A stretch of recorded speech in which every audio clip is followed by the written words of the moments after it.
Hello. Uh, this is a rabbit.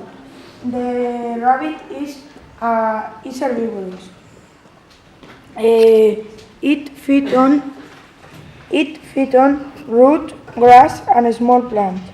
Have a system of double digestion. They live in sandy areas, in forests, and in areas of scrublands.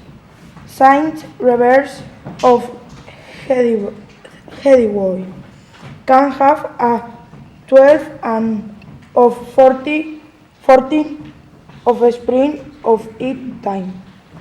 This is the wild pig. The wild pig is omnivorous. It feeds on grass, roots, and mushrooms. It lives in any habitat where it finds water and mineral salt.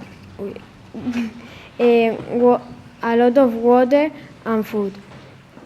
Eh, The materials we have used are felt, paper, scissors, stones, some plants, and hot silicone.